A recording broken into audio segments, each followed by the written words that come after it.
So I was running some errands yesterday and had to just get a couple things in the morning. Had the two of our younger kids, 9 and 7, with me. And so we were at a store picking some stuff up.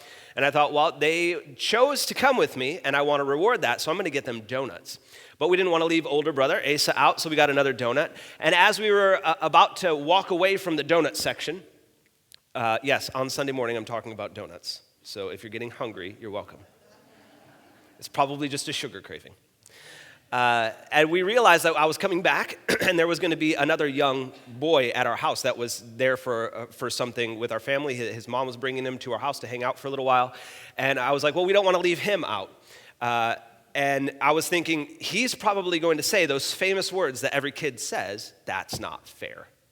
Right? I don't want to hear that. I don't want that to not be fair for him. So we got him a donut as well, and we get in the house, and I look around at who was at our house, and I realize, I forgot he has a brother. I know.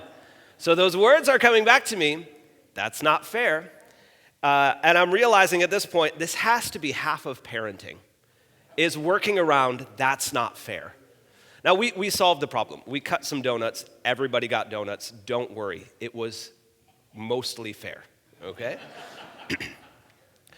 But I did that was just a moment I was realizing that a lot of parenting really is just navigating these not fair moments.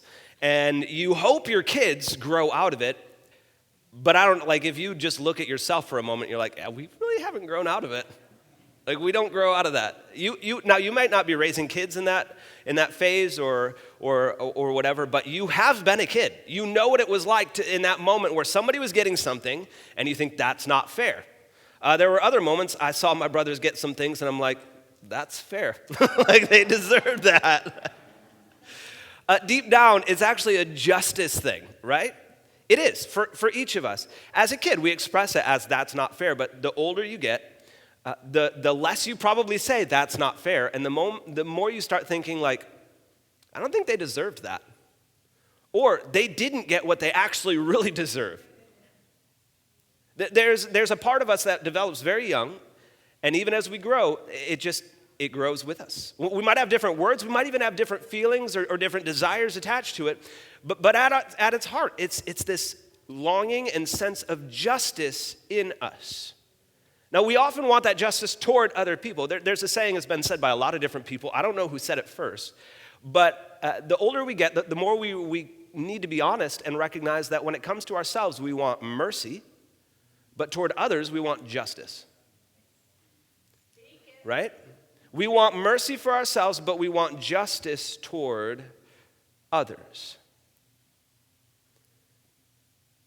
I think there's a good news for us as we dive into God's Word this morning. I want to invite you to turn with me to Luke chapter 6, verses 27 through 36. Last week, we were actually at a very similar passage. It's another version of the longest, most famous message that Jesus ever gave. In Matthew, it was called Sermon on the Mount, but we're in Luke. This is called the Sermon on the Plain.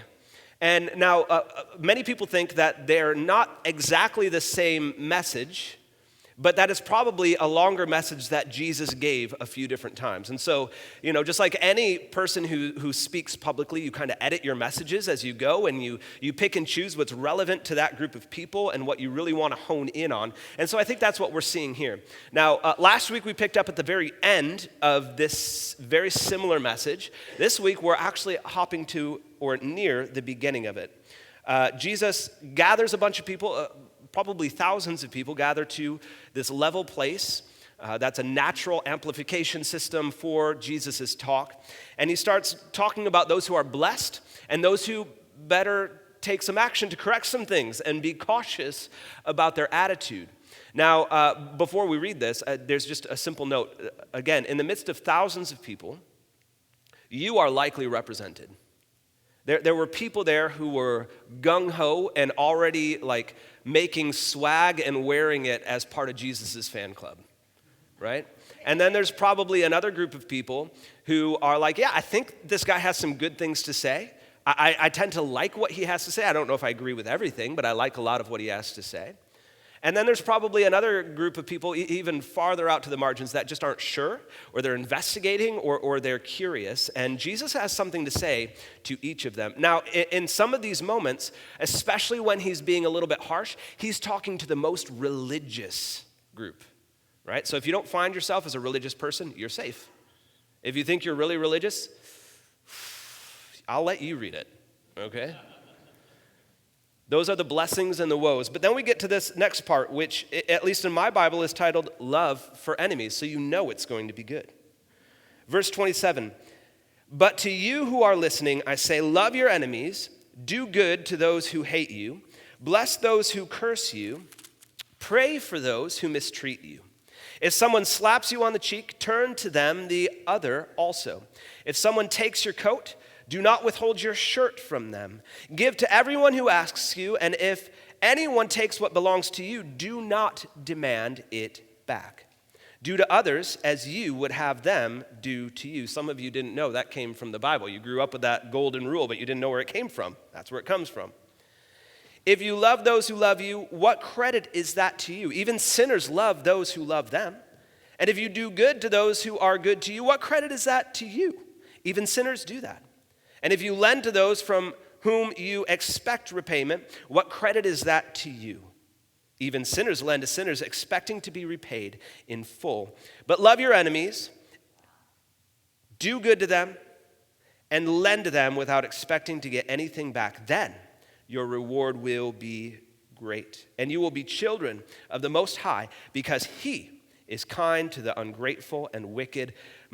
Be merciful, just as your Father is merciful. So today is the wrap-up of our series on called Saturate, which is really about the call God has given to us as a church to saturate our neighborhoods, our places of work, our city with God's blessing and love as He sends us out on mission. And I think this is a really fitting place to end, because I think this is a culturally appropriate moment. I don't think in any time there's been a more prophetic voice to the midst of a culture that celebrates revenge. It's the air we're breathing. It's in the water. We're drinking it. We celebrate revenge. We keep lists and records of those who have wronged us, and at the right time, we get our justice. We get our sense of fairness fulfilled. That's the prophetic message Jesus speaks to.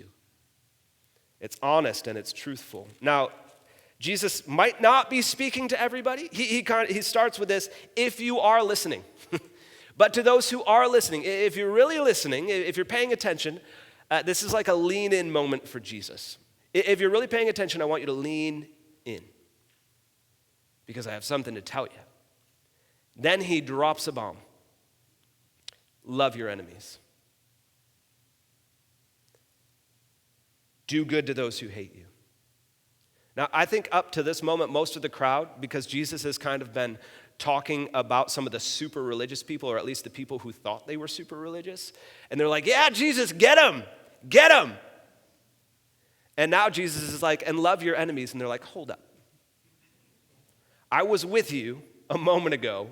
We had the common enemy. Do you remember that? We liked that. But now you tell me I have to love my enemy. Now, like maybe in your younger days, maybe in middle school, even in high school, maybe you would have identified somebody as an enemy, right? I've told this story before, but I remember in my youth pastor days, I was visiting a local middle school, and just pray for middle schoolers, for real. Like, all jokes aside, pray for them. It is a crazy time. I don't have any desires to ever go back and live those days, right? But I remember going and visiting them at their lunch hour. And I would go around and visit as many of the tables as I could. And over time, I developed a relationship with some of the kids that I didn't have any relationship with. I knew some of them there already because they came to my youth group. But I remember one particular day, I went from one table to another, and there was a girl that was definitely the head of this table. Like, I don't think it was an official role, but she had it, okay? And I sit down, and she's like, why were you at that table? And I said, well, I don't know if you saw, but I was at a lot of tables. She's like, yeah, but you shouldn't talk to them. We don't like them. That girl was an enemy, like for real. Now, I'm sure she was sweet and all that. I actually didn't ever get to know her. She didn't want me at her table very long. But she, like, in those days, you might have identified some kind of enemy. And maybe even to high school, you could consider, like, yeah, I think I had an enemy in high school. Maybe even an arch nemesis. Maybe it goes to that extent. But for most of us, once we get beyond that, we probably don't classify people as enemies. We probably don't think in those kind of terms, but Jesus' audience definitely did. They definitely thought in terms of enemies. Maybe as adults you think politically, you might think nationally, okay, we have some enemies outside of our borders, but for Jesus' audience, it hit much closer to home. They were not just a group of people who were gathering to listen to him. They were a group mostly made up of people who belonged nationally to Israel. And they were being oppressed by Rome.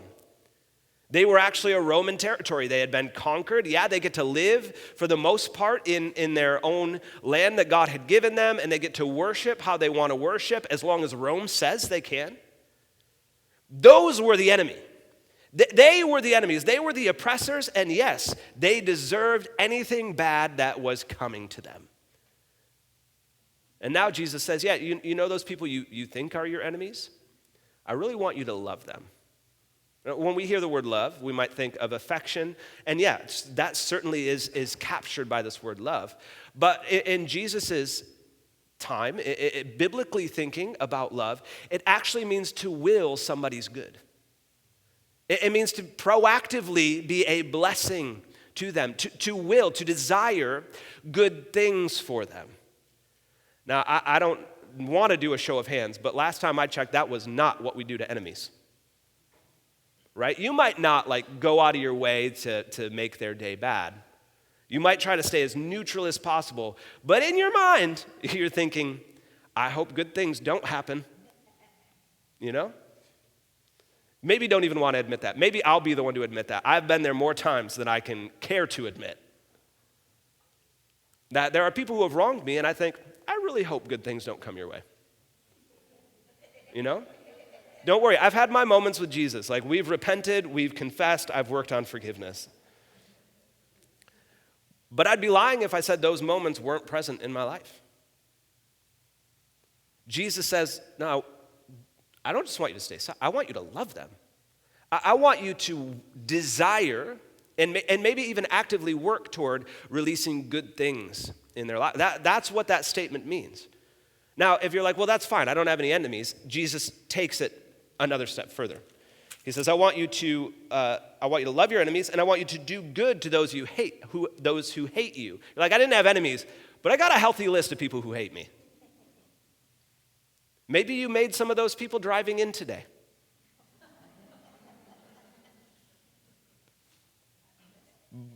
Do good, right? This is a little bit more tangible. I don't just want you to love them. I don't want you just to think differently about them. I actually want you to do good to those who hate you. Now, this is hard stuff to hear. Like, if we're being honest, this is hard to hear. Jesus continues on. He says, bless those who curse you. Man, I don't know if I had anybody that hates me, but I definitely know some people who said some bad things about me. And I'm supposed to bless them. Jesus, you want me to bless them? Yeah, I want you to bless them. All right. Okay. Pray. Pray for those who mistreat you.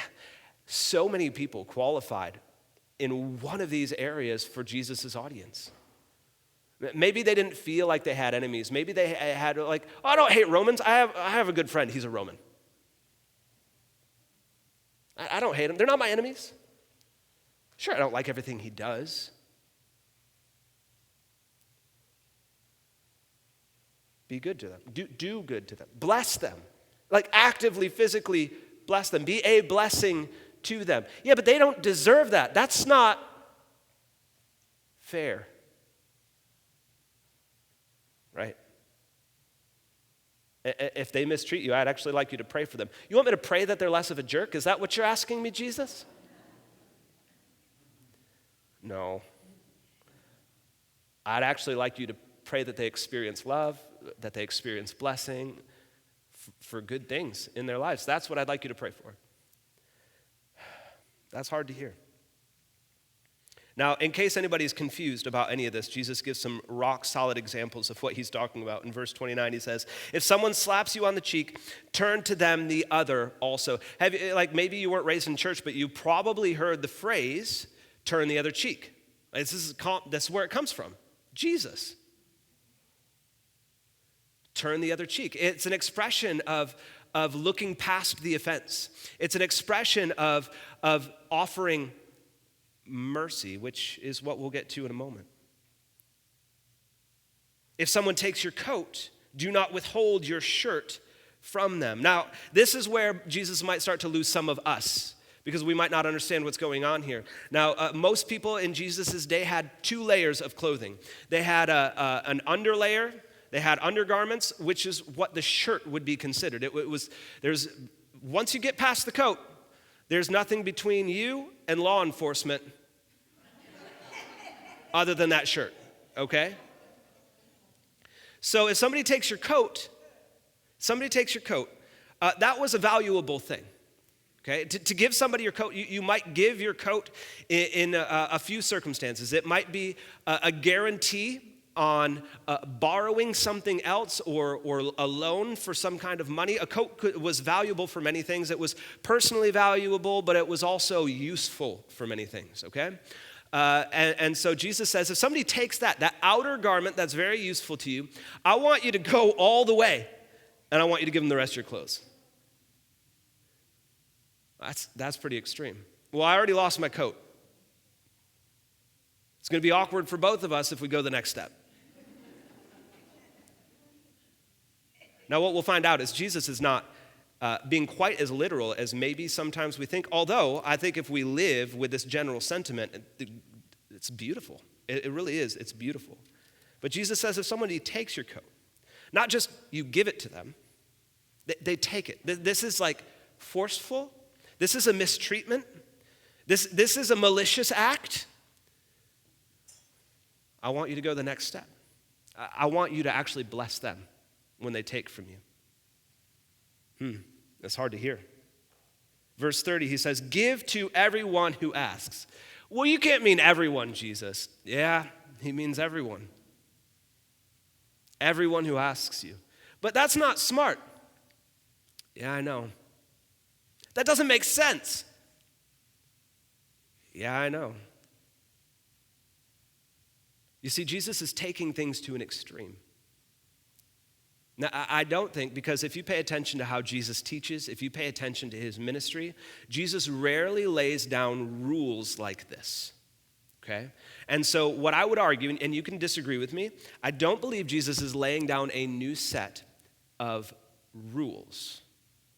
That's not really Jesus' way. In fact, he just had his intro to this whole message that was really calling out this whole group of religious people that had laid down a bunch of rules that were getting in the way of God. So I don't think Jesus is laying down more rules. I think he's setting his audience up. He's taking things to such an extreme that it's causing people to slow down and wonder, what is this guy saying? This is some radical stuff that's going on. Because as good Jewish listeners to Jesus, they have a whole bunch of things going on in the back of their mind. They said, but the law says that if somebody wrongs us, they have to make it right. It's not just, it's not fair until it has been righted. And in fact, if somebody injures me, the penalty for them is that I injure them back, that they become injured in the same way that they injured me. That's justice. That's fair. Jesus, what you are saying now is not fair. Yeah, it's hard to hear. And if anyone takes what belongs to you, do not demand it back. Well, you mean it's supposed to be a gift? But they took it. Make it a gift.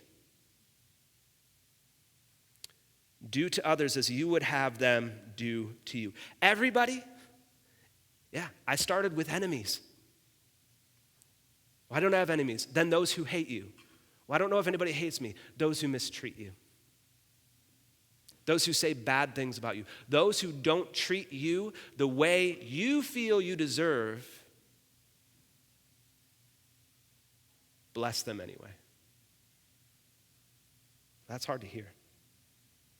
Now, Jesus kind of takes a step back from this extreme language, not necessarily a step back, but a step up, a different viewpoint in order to help his audience understand why he is saying what he is saying. He says, now, if you love those who love you, what credit is that to you? Even sinners love those who love them. Now, what we just read, what Jesus just said, is going to be repeated in a few different ways. You're going to hear a few repetitions. You're going to hear, what credit is that to you? And even sinners do, ...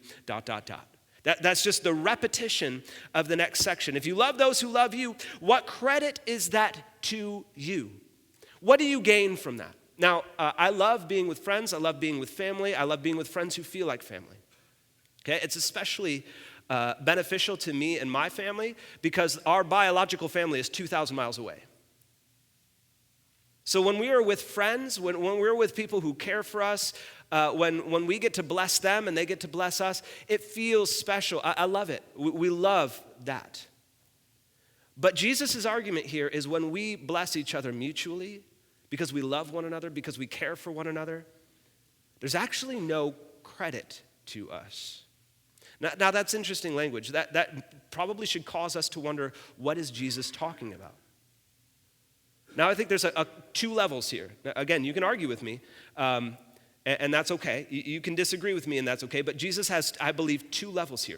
There's an immediate level of in this life experience, and there's an eternal level. Jesus is looking past the temporary, and he's looking to the eternal. And I believe that there are two meanings to that. I believe Jesus is hitting both of those fronts. Jesus is saying, in the immediate, you might not experience anything returning your blessing.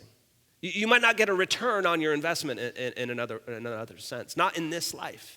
But Jesus is looking out to the eternal, and he actually says it in just a little while. So there's no credit to you. If you love those who love you, that's not hard. Jesus says even the sinners do this. Now, Jesus isn't here to call anybody a sinner. In fact, Jesus got criticized more than anybody else for spending time with people that the Israelites and the super religious people considered sinners and the lowest of sinners.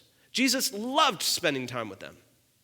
Okay? So Jesus isn't here to point out somebody's fault or to label a certain group of people. Jesus is speaking to the group of people that have gathered him, and he said, you know those people that you think are sinners, whoever that is, put the face in your mind. When somebody says that person is a sinner, you have somebody that comes readily to mind. Jesus says even the people that you think are the worst, they love those who love them. They're kind to those who are kind to them.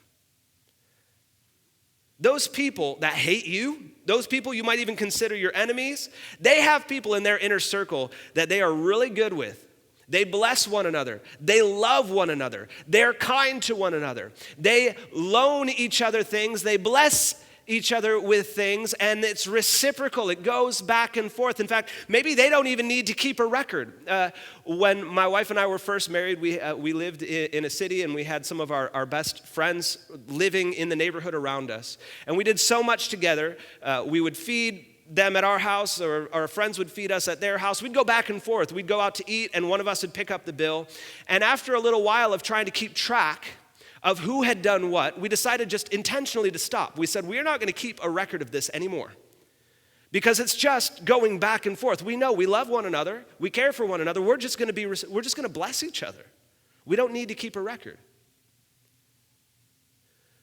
But there are people in my life that I have kept a record against. Those who are in our inner circle, we don't keep a record. Those we love, we might be quick to forgive when something goes wrong. We're quick to bless. We're quick to lend. We do all those things Jesus is talking about. You want me to loan them or give them something when they ask for it? Sure, I love them. They love me. It's mutual. We don't have a record. But there are people that we do keep records. We might not call them sinners, but they're definitely not in that circle of love. Those are the people that we have the record of wrongs, or how they've wronged us, the things they've done to us, the things we just didn't like. Maybe we can't categorize it in terms of right and wrong, sin or righteous, but we can say, I did not like it when they did that thing to me, and now I am keeping a mental record of everything they've done wrong. Jesus is speaking to people with the same mindset. And he says, listen, when you love those who love you, when you loan to them, when you give to them, when you bless them, when you do good to them, there's no credit. Everybody does that. Your worst enemies do that. What's radically different is when you start blessing and start doing good to those that you're keeping the list on. That's hard.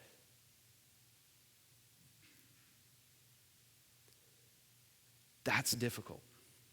That takes sacrifice. But that's what Jesus calls the entire group to. Don't just love those who love you. Don't just bless. Don't just be hospitable to those who offer you hospitality. Think about the people you like the least, the people who do the most harm to you, the people who hate you, the people who slander your name, and do good to them. Pray for them, bless them, love them. Love them? Yeah, love them. Now Jesus wraps up this portion that we're reading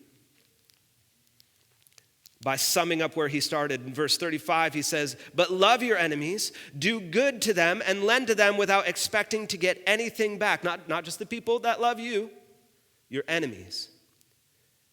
But now Jesus takes it a little bit further. He says, then your reward will be great. Up to this point, there's been no credit. But now there's a reward. This is that second understanding of credit. It's not just a here and now return on investment. You get the return on investment when you love those who love you immediately. But when you love and you bless those who will never return, it may never come back around to seeing things your way. You may never get your justice. You may never get your fairness. But when you bless them anyway, Jesus says you actually get a reward. Now, this is where it's going to take a little faith. If you're in the room and you don't know Jesus this morning, this is where things might not make sense. But if you identify as a Christian, Jesus is talking about eternity. He's talking about this eternal reward. Now, I don't know how it works, but Jesus is saying when you sacrifice, when you show mercy, when you show love, when you show grace to people who will never come around to your way of seeing things, never come around to your way of thinking, they may never apologize for the record of wrongs you have against them. When you do good anyway, I will reward you. That's a good reward. What will it be like? I don't know exactly. But Jesus promises a reward for those who live that way. And then he says, your reward will be great, and you will be children of the Most High. Listen, when we live this out, when we live in this way, it's revealing to who we are. Now, the group of people Jesus was talking to all believed they were children of the Most High. To be an Israelite, to be Hebrew, was to be a child of the covenant, a promise between God and his people where he said, I am your father and you are my children. You are my offspring. I have built you. So to be Israelite was to be a child of the Most High. Jesus says it's not your lineage that determines whether you are a child of the Most High, but the level of mercy with which you live. That's hard to hear.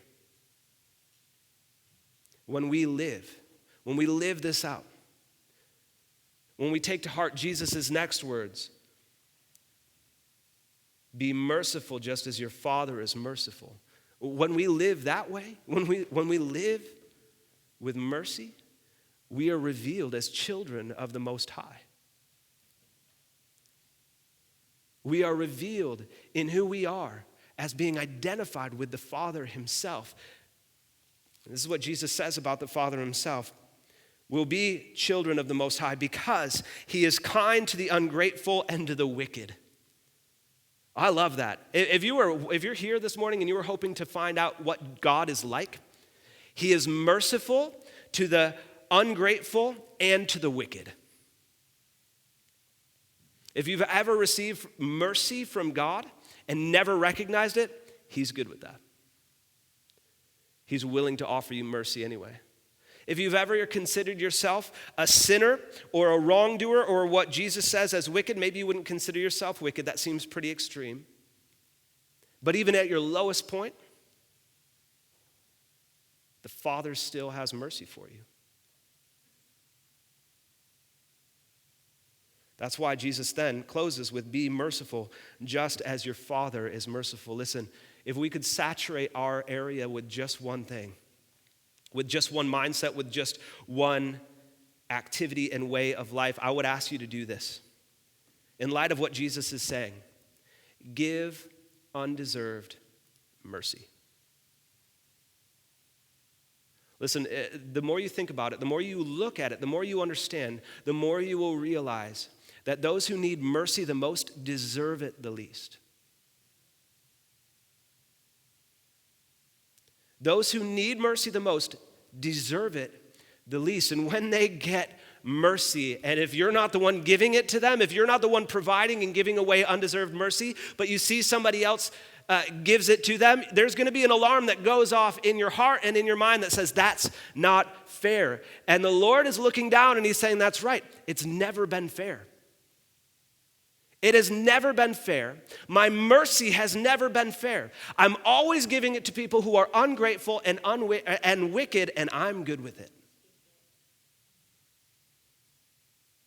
Does he want people to respond to him? Absolutely, he wants them to respond. But in this understanding of giving away undeserved mercy, we have to hold on to a reality of this. If you give away undeserved mercy, you are going to be revealed as a child of the Most High, which means that when you give away mercy, it doesn't necessarily accomplish what you think it might accomplish.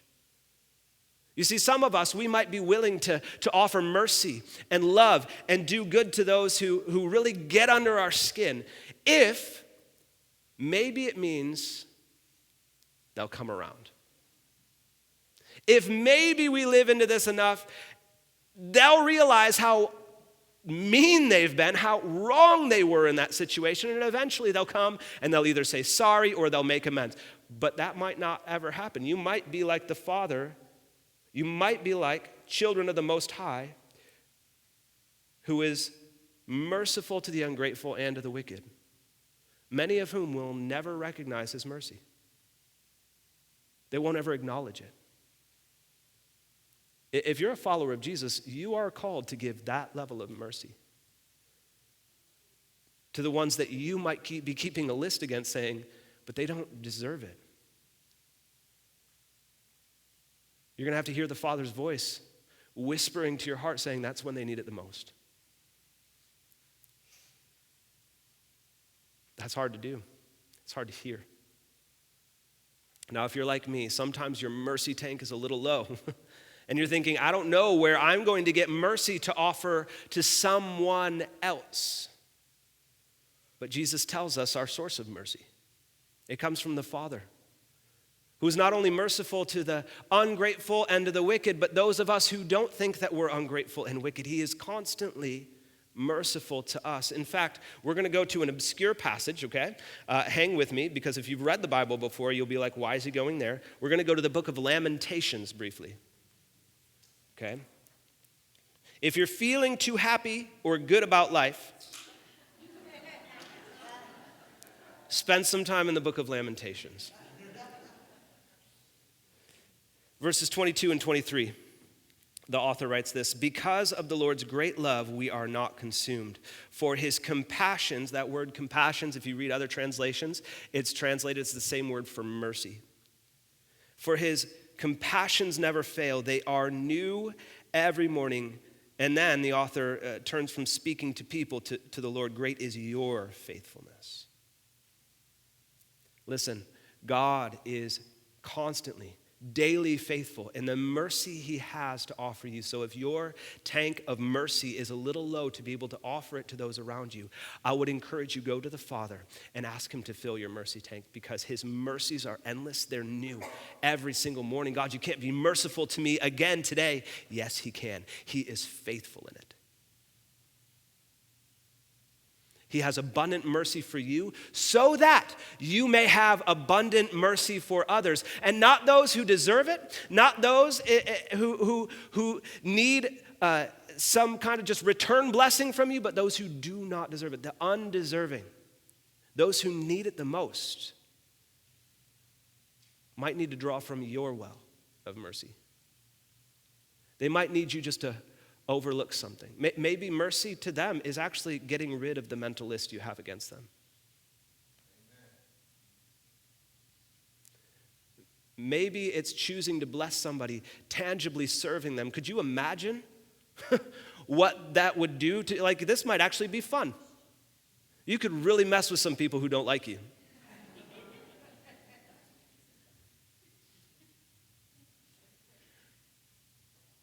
What if those people that have the list against you, or you have a list against them, what if you found ways to start serving them because you were drawing from the well of God's mercy?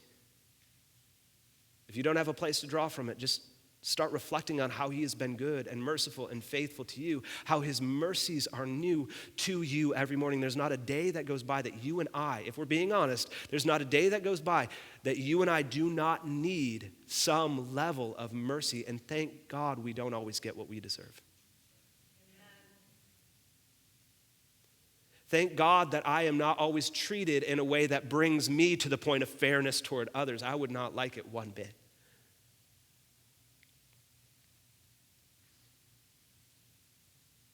I want to switch in my heart from wanting mercy for me and justice toward others. I want to switch from that thinking to I want mercy for me and then mercy through me to others. What if we saturated this area with mercy? I think it would cause some confusion. I really do. I think this could be fun. We'd be really confusing, because in a world that celebrates justice as punishment,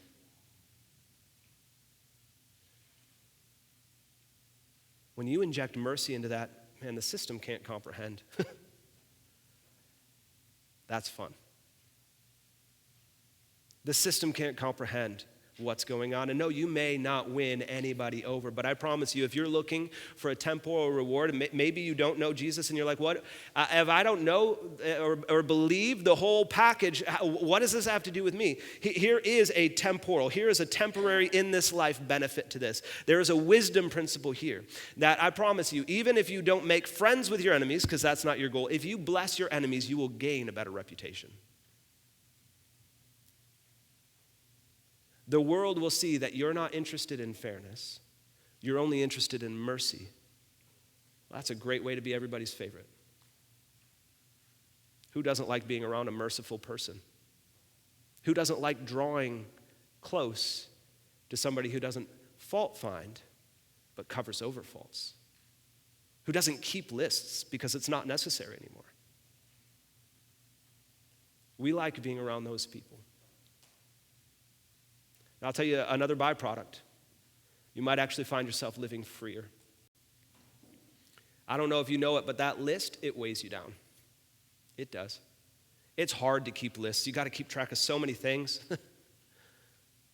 It's easier just to let mercy cover the list, to get rid of the list. You're going to live freer. It's true.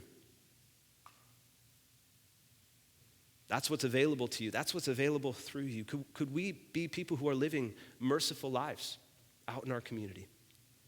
And if you're a follower of Jesus, draw from that well of God's mercy to you. And if you're having trouble seeing it, ask him. He'll show you. He's good and he's faithful, and his mercies are new every day. Let's pray. Lord, thank you. Merciful God, thank you. Loving and faithful God, thank you. Would you remind us of your mercy?